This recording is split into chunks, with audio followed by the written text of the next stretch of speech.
కన్నా తెలుగు భాషలోని మాధుర్యాన్ని పద్యాలు అందిస్తాయని ప్రముఖ వైద్యులు డాక్టర్ పెదవీర్రాజు అన్నారు. రసజ్ఞ వేదిక ఆధ్వర్యంలో జిల్లా పరిషత్ దగ్గర ఓ ఫంక్షన్ హాల్లో నిర్వహించిన తెలుగు పద్య సౌరభం కార్యక్రమంలో డాక్టర్ పెదవీర్రాజు 150 పద్యాలను అవలీలగా వినిపించారు. ఈ కార్యక్రమానికి గాను ముఖ్య అతిథిగా డాక్టర్ మీగడ రామలింగస్వామి, సభాధ్యక్షులుగా డాక్టర్ వి రఘురామ తదితరులు హాజరై ప్రసంగించారు.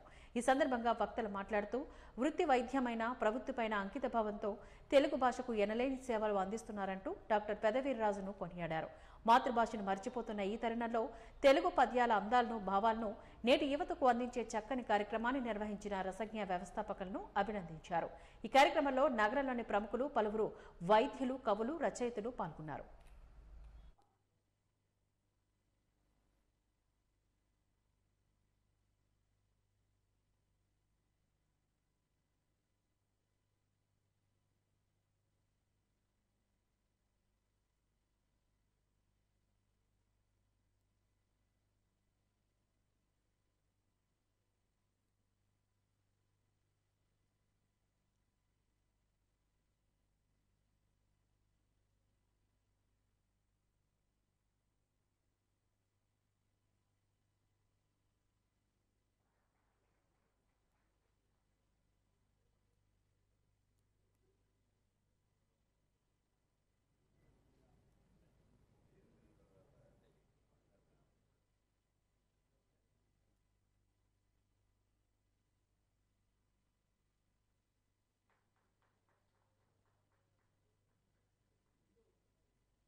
ఆంధ్రప్రదేశ్ కళాశాల రేడియాలజీ గ్యాలరీ తీసుకెళ్ళి ఒక ఉపన్యాసం ఇచ్చాను.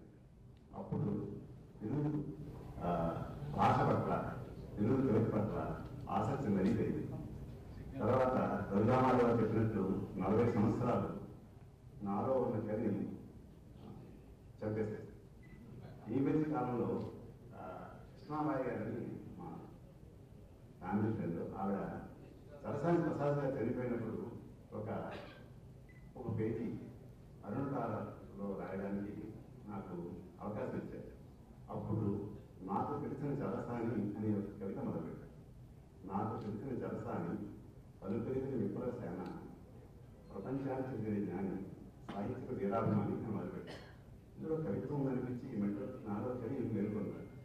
ఈ కవిని ప్రోత్సహించి 3 పుస్తకాలు అచ్చు చేయించి విశాఖ రసజ్ఞ వేదిక ద్వారా పరిచయం చేసిన డాక్టర్ రఘురామారావుకి, నన్ను కవిగా మీ అందరికీ పరిచయం చేసిన రఘురామారావుకి సర్వదా కృతజ్ఞతలు.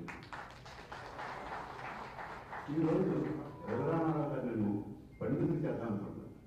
కవికి పండితులు తేడా ఏంటని సత్య కలిగింది సుబ్బరాజు గారిని నేను ఒకసారి విశాఖ సాగర తీరంలో ద్విచక్ర వాహనం నడుపుతూ అడిగాను. శతనిష్ఠో ధనాచక్ష శతగ్రామీణ భూపతి శతాశ్వ క్షత్రియ రాజ శతశ్లోకేన పండిత. అంటే 100 శ్లోకాలు వస్తే పండితులు. అంటే మన సంస్కృతం కాదు కదా, 100 పద్యాలు చదివితే పండితులు అవుతారా అని అంటే డెఫినెట్గా తప్పకుండా అవుతాం. ఇప్పుడు 100 పద్యాలు నేర్చుకుని చూద్దాం, నేను పండితులు అంటారు. ఆ స్ఫూర్తితో 100 పద్యాలు నేర్చుకున్నాను. ఇక మా గురువు గారు విశాఖపట్నంలో ఉన్న తొలి గురువు తెలుగు మీగడ రామలింగస్వామి గారు. ఆయన దగ్గర నేను సంస్కృత భాష నేర్చుకుందామని విద్యుక్తునయ్యాను. ఆయన మా ప్రథమ హాస్పిటల్కి వచ్చి నా గదిలోని నాకు పాఠం చెప్పారు. నాకు సంస్కృతం చెప్తే చాలా ఆశ ఉండేది. సంస్కృతం నేర్చుకుంటే తెలుగు బాగా వస్తుందని కోరికతో ఆయన దగ్గర 4-5 పాఠాలు నేర్చుకున్నాను. కానీ 4 అద్భుతమైన శ్లోకాలు చెప్పారు. నేను మీతో తెచ్చుకుంటాను. ఒక శ్లోకం, నేను 40 ఏళ్ళ వైద్య వృత్తి చేస్తున్నా కూడా వైద్యో నారాయణ అని అన్న మాట విన్నాను తప్ప ఆ శ్లోకం పూర్తిగా అర్థం చేసుకుని సంవత్సరాలు రాలేదు. ఎవరు చెప్పలేదు, గురువు ఎవరు కూడా. వైద్య వృత్తిలో ఉన్న వాళ్ళకి సంస్కృతం రాదు కాబట్టి.